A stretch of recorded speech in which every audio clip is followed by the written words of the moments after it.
Бид бүгд л маш гоё өрмөц кино үзмээр байдаг. Харин S-Line-ууд what the fuck яг юу үзчихвэ гэмээр кино. Гол дүр нь хайртай залуутай болоод хамт унтдаг секс идэлтэй. Тэгээд шууд өгдөг. Яагаад гэдэгт нь кино өөрөө хариулт өгдөггүй. Улаан утас тэгээд бүгд улаан утас хардаг болчихно. Гэхдээ яг яагаад гол дүрээс баахан улаан уц гаснаа ид чидэрч юм шиг одоо хүн болгон хардаг болсныг ойлгохтой сайн үзэгчдэд хариулт болгож чадаагүй. Зүгээр л сүлжээ үүсгэсэн зүгээр л хэрэггүй юмээ санав. Гэхдээ энэ цувралтай нэг ганцхан логиктэй зүйл бий. Ангийн багш нь нүдний шилтэй хүмүүсийг өдөртөж хүн алуулдаг.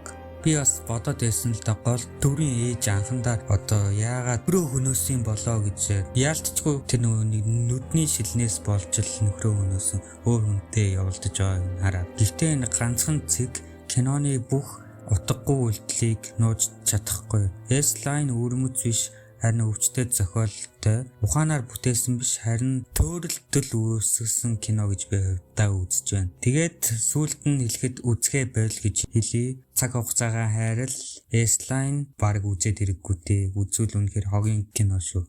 Уг нь бол өвөрмөц юм болов уу гэж бодсон чинь. Яагаад гимт хэргийг оруулж ирснийг л би ойлгохгүй. Гэхдээ яг хин тамаатай.